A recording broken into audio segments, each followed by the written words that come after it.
Good morning, good afternoon, good evening, good day, good everything to all my listeners. Thank you for showing up once again. It is that time of the day and every other Thursday of the month.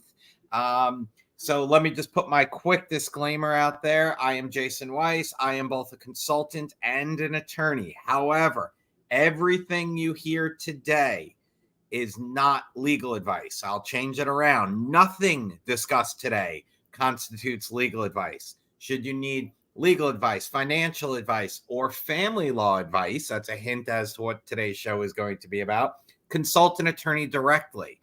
You have both myself and Elle here today. And although we are both practicing attorneys, neither one of us are offering any type of legal advice.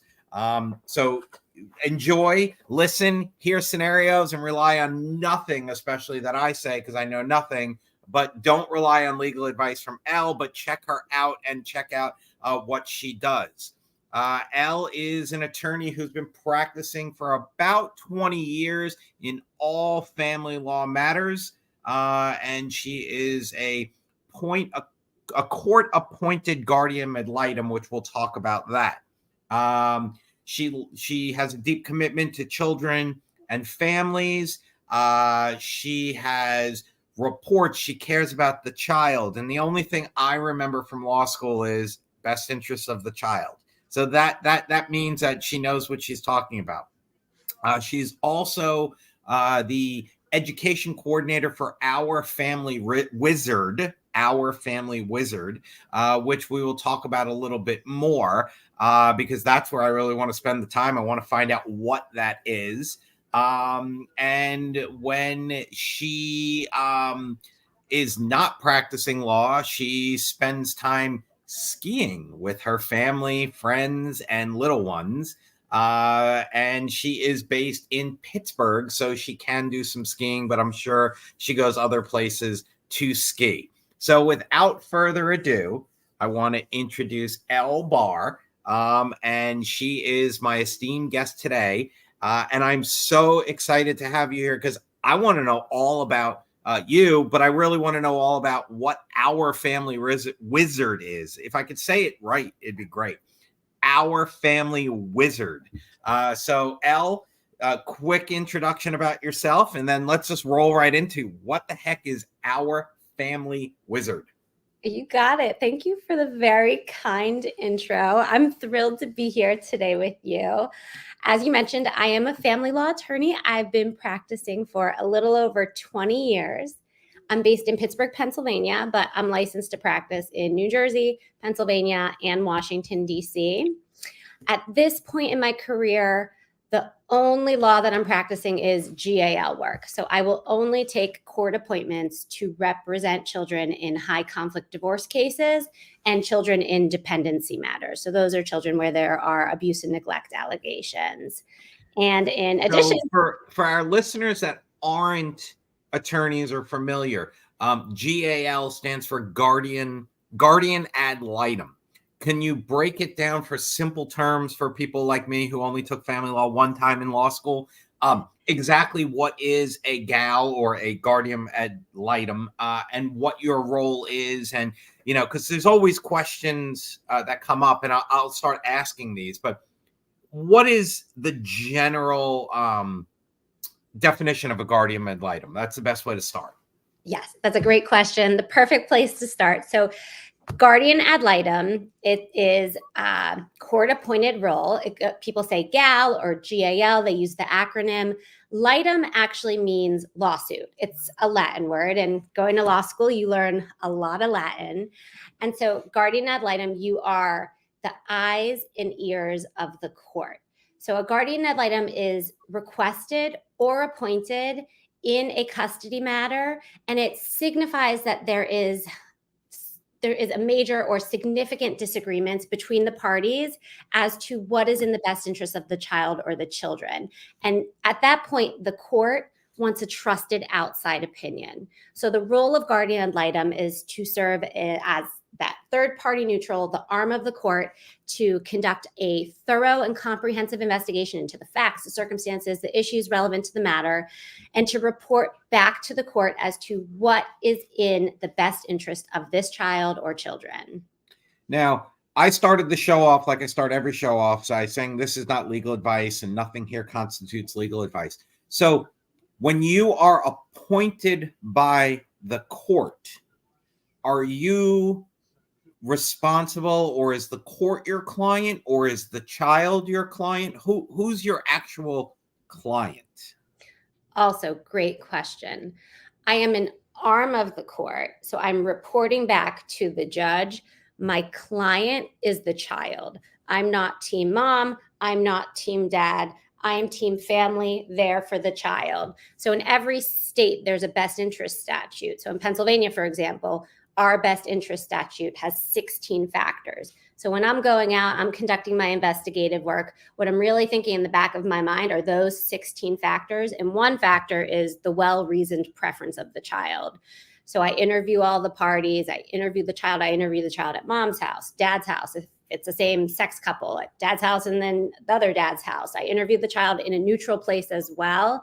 And then I report back to the court. I go through each of the factors and I give a recommendation with respect to custody. So people get confused. Oh, did mom hire you? Did dad hire you? No, I'm not hired by either of the parents. The parents can request that the court appoint a guardian ad litem, or the court sua sponte, again, throwing out the Latin again, on their own.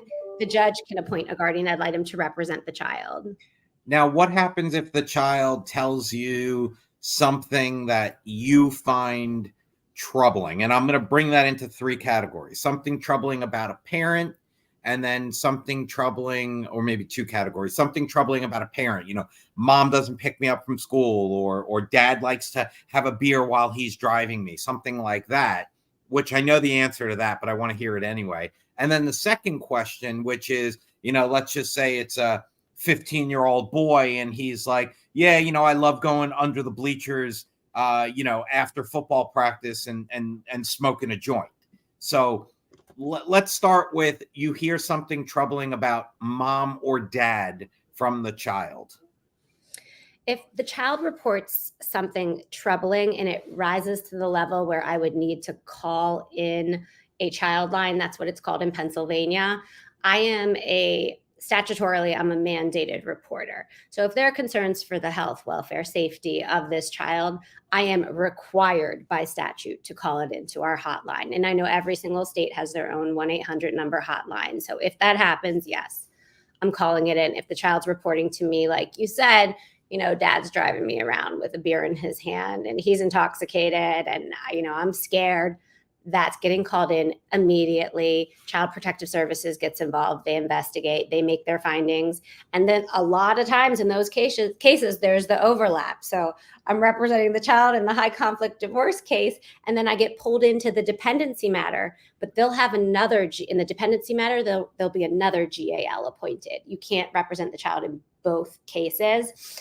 And then if it's a concern, if it's something troubling, but not something that's going to impact their health, their safety, or their well-being, I document. And oftentimes, if it's relevant to my report, if it relates to one of the recommendations, let's say it's about a sibling or it's about visits with extended family, and that's related to one of the best interest factors, I'll include that when I'm drafting my report, that on this date, when I went out to meet the child at this location, the child disclosed to me the following.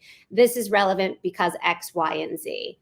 Gotcha. Now, if the child tells me something troubling about themselves, like, you know, smoking pot after school. Right.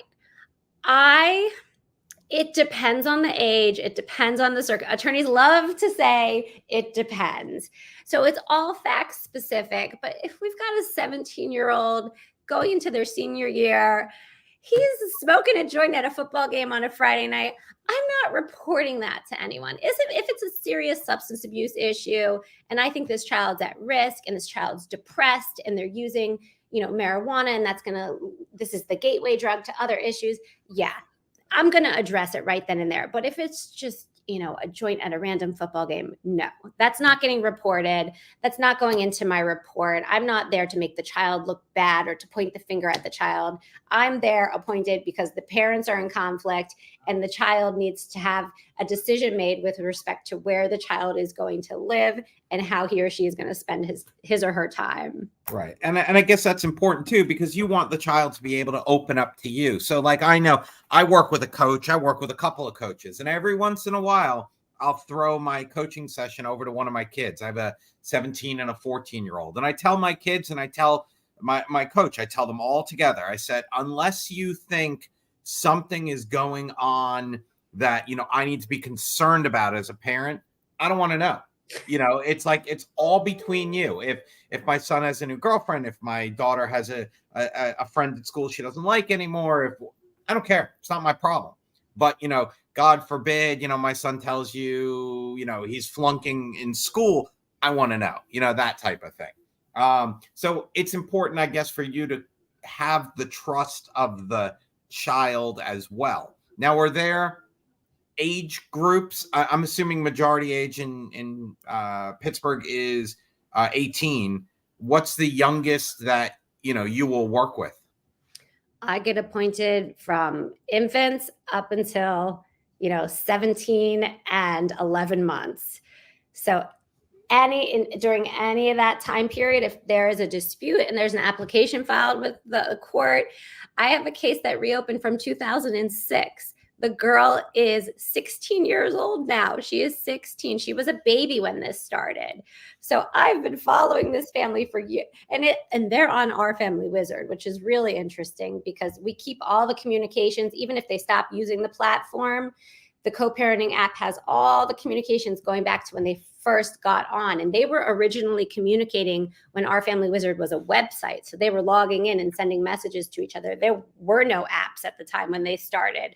So this case, for example, she's going to be finished with high school relatively soon. I mean, at this point, it's just the parents are egging each other on. I think it's just it's really the conflict between the parents. It's not even this girl anymore. She chooses where she wants to sleep and where you mentioned My Family Wizard. I got it right that time, and that it was a website and now it's an app. So perfect segue, even though I don't use the word perfect. So I'd have to delete that out. Phenomenal segue. Let's get into that. What is My Family Wizard? Where can you find it and what's it all about? Great question. OurFamilyWizard, it's an app and a website. I am the education coordinator for the company. And what the platform does, either through the app or on the website, it provides co-parents with all the tools that they need for raising children in two separate homes. So as a family law attorney, what I see every single day and as a guardian ad litem for children who are put in the middle of conflict is two parents who are unprepared, emotionally overwhelmed, and uncertain as to how to manage all the complexities and all the responsibilities that come with shared parenting.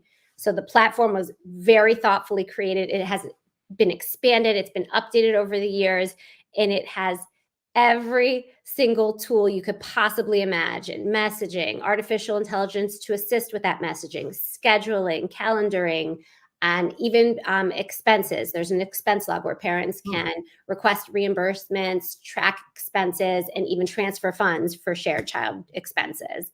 It's an unbelievable, invaluable resource for families going through a divorce and separation, and for the family law practitioners who are providing support to the family. What about like medical records? Is that uploaded, or are there HIPAA problems with that? HIPAA meaning the healthcare independent, I don't know, whatever it is. But everybody knows what HIPAA is. It's that big hippo thing. But what about HIPAA? Do they have medical records on that app as well? We do. So there's 6 main features. There's the messaging, there's journal, there is an expense log, there is the calls feature where parents can now do audio and video calls. And we have an information bank. Our information bank is where parents can share, upload, and store all the relevant and important information related to their children and to the family. The question does come up, oh, am I going to violate HIPAA? Am I allowed to upload the COVID vaccination cards, the medical records? There is no issue. We are not considered a covered provider. We're not a hospital. We're not medical providers. So there are no HIPAA violations. And we have families that are sharing every record under the sun. A lot of times in high conflict divorce cases, there's a gatekeeper parent, and that gatekeeper, I don't want to generalize, but let's just say it's mom. Mom has all the educational records, all the medical records, all the addresses, telephone numbers of all of the babysitters, all the tutors. What we recommend in that situation when there's a gatekeeper is that that parent upload all the information into the info bank so that they could share it with the co-parent. And what we know is that streamlines co-parenting. It helps the parents so they don't have to reopen the dialogue every time they need information, whether it's what size shoe or what blood type or who's the teacher or do you have a copy of the COVID vaccination card? Everything is right there at their fingertips from the information bank. So HIPAA is Health Insurance Portability and Accountability Act. I knew it was something, and it has to do with privacy. And one of the things that's great is the My Family Wizard seems that it would apply to all families. It could be mom and dad are best of friends. They just don't want to be married anymore, and all decisions with the kids, and they live down the street from each other. But like you said, I'm stuck. Mom is not available. I need to know who the go-to babysitter is. I know it's, Steve, but I don't remember Steve's phone number. And you go into the app and you look. And you also have situations where it's mom and dad want nothing to do with each other. Zero. They don't even wave to each other when they drop off at the mutual spots. And if they do, they need a guardian ad litem there. They need everything. So you could just go in and you could check and you could be like, oh, Mary has field day at school and, mom's going to be attending. Maybe I don't want to be there because I don't want to deal with mom or, all that kind of stuff. Now, does it help with maybe the parents as well? Like, I know, knock wood, I've been married almost 25 years now. And I don't have to remember that I'm married. I just got to do the math sometimes. All that. I know my anniversary date. That's no problem. But I know that a lot of times they don't want to be in the same spot. They don't want to be there. So is that one of the features on a calendar? It could be like, my son's lacrosse game, his mother's going, so I won't be there. And it'll say like mom's attending, or it'll say like, dad wants to go to this one. Are those options there as well? Yeah, you should come join some of our development team meetings. But we have, as I stated, the platform's been updated and expanded, and the calendar was very carefully and thoughtfully designed for co-parents with that in mind, with high conflict situations where parents may not necessarily want to be with each other at a sports game. So when an event is added to the calendar, the event, it's not just like when you put an event onto your Outlook or onto your Google Calendar. There are all these fields that are filled out, and the platform is color coded. So each parent has a color, each child has a color. If there's third parties on the account, grandma, grandpa, babysitter, nanny, they each have a color. So it's an interactive platform. So when an event gets put onto the calendar, let's say it's the lacrosse practice, and mom really doesn't want to be there if dad's going to be there, but mom has to do the pickup because it's mom's night, because they're doing a 2-5-5-2 schedule, and it's Monday. So Monday and Tuesdays are mom, Wednesday and Thursdays are dad, and then they switch every other weekend. That's the 2-5-5-2. Okay. So mom knows we've got the lacrosse game. I'm going to have to, the pickup is there. It's her color for pickup. So what she could do is on the calendar, on this shared calendar, there's a note section. So mom can put a note. And the children, there are children accounts as well. So children have limited access. They could see the shared calendar, the shared events and holidays that get put on along with the parenting schedule. They could see shared journal entries, and they could see messages that are sent directly to them. And the app has push notifications. So any action taken by a parent, by a child, by a third party on the platform, the notification is sent to everybody. So the children will see if an event is added, this lacrosse is added, and mom adds a note saying, I will be there for pickup. I will be in the parking lot. I will be in spot number, blah, blah, blah. The child will know. The family will all be in the know. And this is what really helps streamline the co-parenting relationship and makes things healthy for the family. Now, where can they find this app? So they could go, if they have an iPhone, they could go into the App Store. If they have an Android, they could go into the Google Play Store. If they want to go on their laptop or they're on a desktop, they could type in www.OurFamilyWizard.com. When they get onto the homepage or when they download the app, they'll see a little blurb about what the platform provides, the different features and tools for co-parents, and other information that's important for getting started, and a link they could click to get them to sign up. And is there a charge for the app, a charge for the use, a charge? How does that work? Yes. So there is a fee. It's a subscription-based service. The company is mission-based. It's one of the many reasons I'm with the company. They truly care about children and families. So the cost for the platform is $110 per year per parent. There's no cost for the children, no cost for third parties, no costs for guardian ad litems or attorneys who are connected to the account. So I could go in, I'm connected to dozens of families. So I could just jump in from account to account to account, see what's going on in each of my families. For parents, if they can't afford that $110, they fill out a fee waiver form, they submit it to our customer service. And if they put in the reasoning, whether, it could be a dad. Let's say it's a dad, he's got 4 kids, but he's making $50,000, but he is literally just getting by, living in his mom's basement, paying his child support and covering all the other bills. We're going to give that dad a fee waiver. We're not going to have him pay the $110. Right. Because otherwise you're looking at $9.18 a month, something like that. $8.50 a month. Yep. $8.50 a month. Yeah. So it's very doable.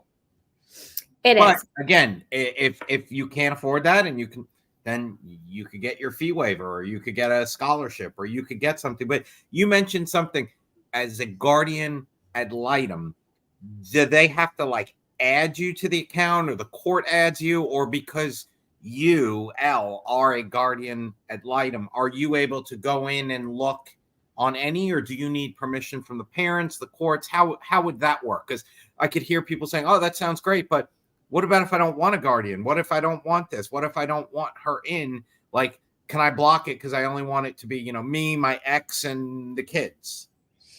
Right. And that's a great question. So professionals, any professional who's working with a family on the platform, whether they're the guardian ad litem, the counsel for the parent, they are a mental health pro, they're a family therapist, they're a co-parenting therapist, any professional can create a pro account and link up to the family. They do need to get access granted. So the parents will get an email notification letting them know, for example, I'm the GAL assigned to the case and I would like access. They'll get an email saying, attorney Elle Barr has requested access and permission to oversee and view your account.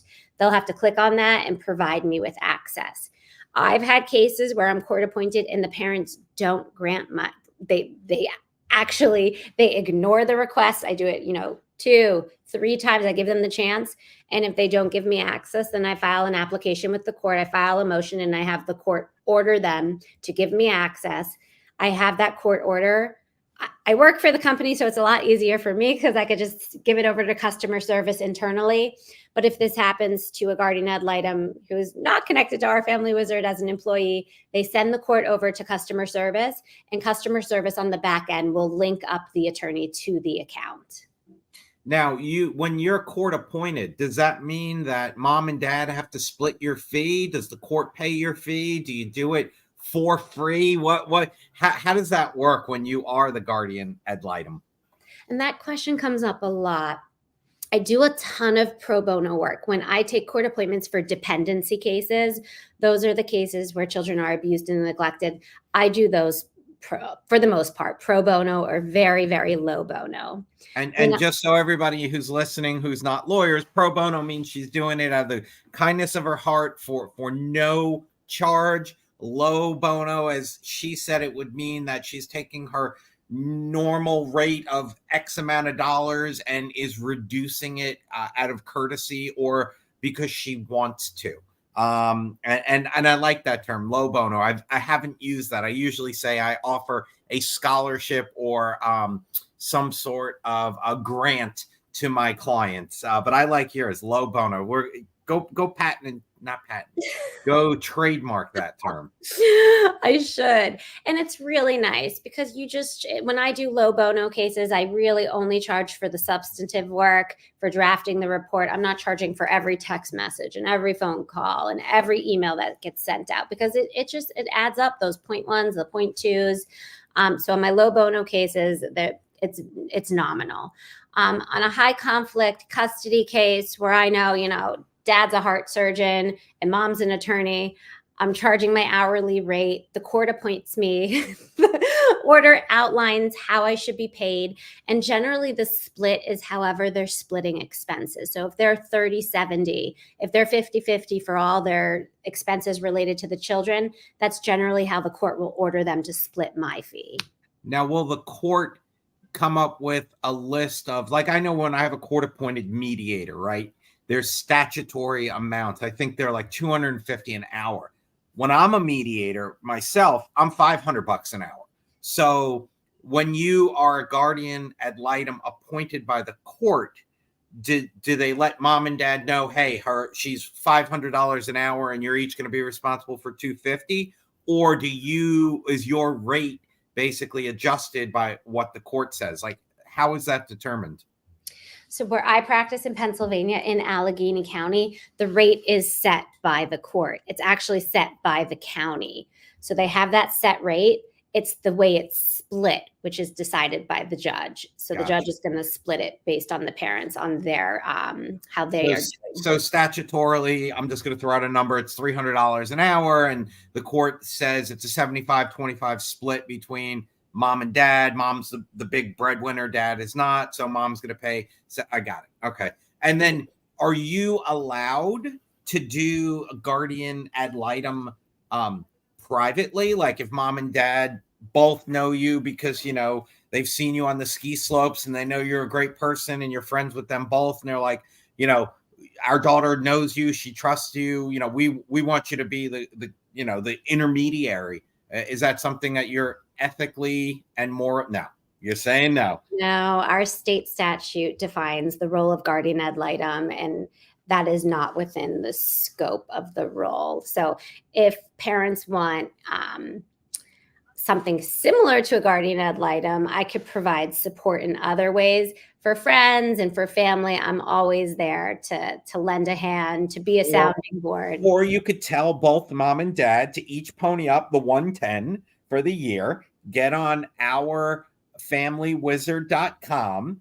And then what you could do is you could just go in and you can monitor everything, and you will charge them a reduced fee of $600 an hour split between mom and dad, 75-25. See, I'm plugging it. Here we go. Let's get Our Family Wizard. Let's get you making money, and all that good stuff. But what has impressed me the most is your passion for it. Like, you could see it's not forced. You could see it's not like, oh yes, I have a big case. And no, this is like, I like this program. It works.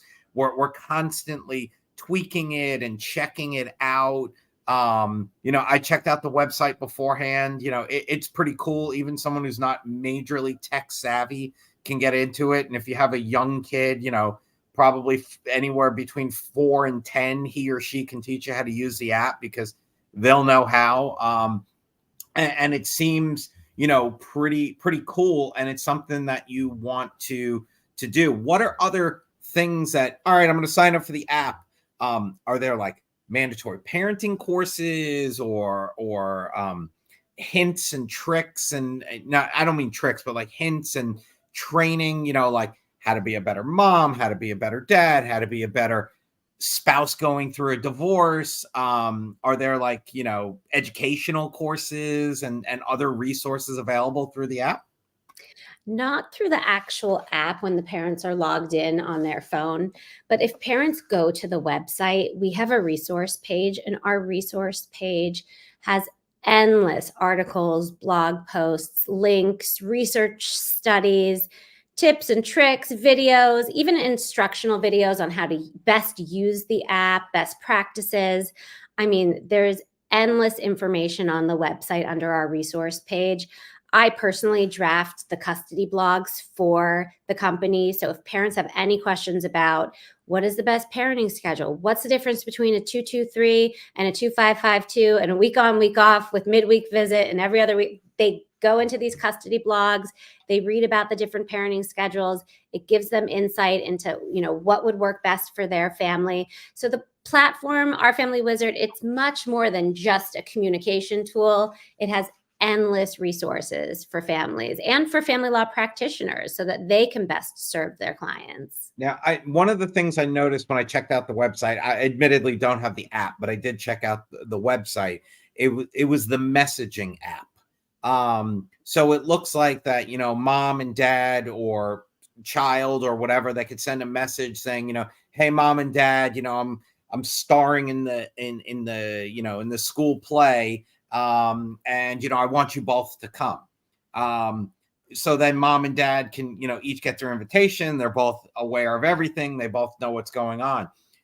And this might be outside of, the realm of who knows, but are those communications considered, I guess, is there any type of privilege, any type of privacy, or is it like, hey, mom, dad, and child, just know that whatever you put there, the court can see, the world could see, they're not married, so there's no spousal and there's no parent. So I guess there's no privilege, right? Well, there's the parent-child privilege. Oh, there is? There is. Under evidence rules, there's, if they're married, they have the spousal privilege, but yes. I'm almost 100% sure there's a parent-child privilege as well. I'd have to go back to my Barbary review books from like 1999 and pull that up. But I'm pretty sure there is a parent-child privilege in certain circumstances.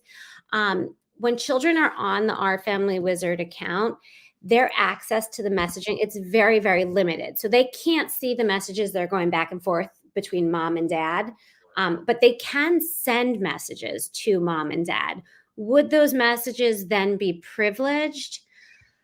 It's a good question. I'm going to have to do some research and get back to you. Well, I did a quick search in Florida, and in Florida, where I am, there's a parent-child privilege under a Florida statute. Privilege allows the child and the parent of that child to refuse to disclose and to prevent another from disclosing communications that were intended to be made in confidence between them. So that would mean, let's just say my son, on the app says to me, hey, dad, I'm drunk and I don't want to drive. Come get me. That, and my son's only 17. That's something that should be privileged, right? I don't want the world knowing that, my 17-year-old is drunk. I want my world to know that he was responsible enough to reach out to me to say, hey, I'm drunk. But, and just in case there's any NCAA coaches or schools out there, my son does not drink. He's an athlete, but I'm using it as an example. So you get that privilege. So I guess, I'm sure that's in your disclaimers, all of that. That's what I'm thinking. And there's probably a waiver when parents. And if it's not, it will be by the end of this video. Right. We'll be updating our terms and conditions. Nothing like having another lawyer look over something to over lawyer it. Like that's the biggest problem. And I guess that's where I wanted to just touch base real quick with between your app and you being the guardian, right? You're the guardian. You're looking out for the best interests of the child, right? You're doing everything for the child. You got these two expensive, high-powered lawyers fighting over stuff. And, I'm sure it's, well, this is better for the child. No, this is better for the child. Like, how did you become a guardian so that truly what's in the best interest of the child? Like, how did you learn that? I've been doing this my entire life, just negotiating. I'm one of 6 children. I'm number 4. I have 2 younger brothers, 1 older brother, 2 older sisters. So from a very young age, I've always been the one negotiating, the voice of reason, the peacemaker. And growing up, I would always be the one that my dad would look to because I was kind of like the one who would say what the older ones were doing. And then I was sort of the mom to the 2 younger brothers. And he's actually the one who encouraged me and pushed me to go to law school. He said, I think you would be great as a mediator, as a problem solver, as that peacemaker. So I've been doing this a very, very long time. I'm not going to say I always get it 100% right. I'm also, not only did I come from a big family, I have 3 of my own children. There are 19 grandchildren just on my side. I've always been surrounded by a lot of children. In college, I thought I was going to be a teacher. So I was an early childhood education major. I did my student teacher. I've been a camp my whole life. Everything has always been centered around like children and caring for families. And so this is all I've ever done. And when I get assigned a case, I take it very seriously. I take this role, not to an extreme, but this is a very important role. And I'm making decisions about the lives of children, how they're going to spend their time, who they're going to be with. And so I do a very comprehensive investigation. I reach out to everyone under the sun. So my last report, I just submitted a report, it was 408 pages, no joke. Yeah. So they have my book right here is not even 408 pages. I told you I was going to plug it. There we go. I got it in. Shit they never taught you in law school, the survival guide to navigating the law. It's not 408 pages like Elle's report. I mean, and I'm not saying this to say thanks or anything like that, but just what I find amazing is that, the passion that's behind it. There are so many us in the law, myself included, where, hey, I got a discovery dispute. Whoop-de-doo. Hey, I got a pleading due today. Whoop-de-doo. Like, I'll sit here like stone-faced, like I don't care. You're talking about these kids and you're talking about doing, and your whole face like lights up. So lawyers who should read my book and people that are listening and people in general, when I talk about in my book, you need to find something that makes you happy, passionate, show up like it's your first day. You should watch this show again because Elle is talking about all the different things that she does and there's passion. And we can go on, unfortunately, we only have another 5 minutes, but we could go on for hours and hours and hours where she could tell you about all this phenomenal stuff. My biggest question, and so when I graduated law school and I went to the second firm I worked for an amazing gentleman who was doing a little bit of family law, and he did it primarily for, the paralegals and the attorneys getting married and all this and all that. I took it so personal.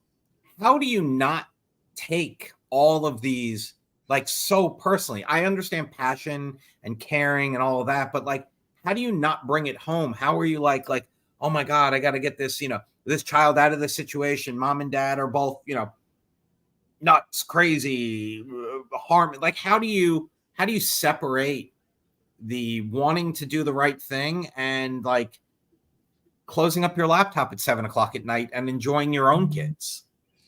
It's hard. That's honestly my work-life balance is my biggest challenge right now because I don't shut it. Like I never shut off my phone. Yeah. And the teenagers, especially, they have my cell phone number. They text message me. They Snapchat me when they want it deleted, even though I screenshot it and they see that I've screenshotted their message. Yeah.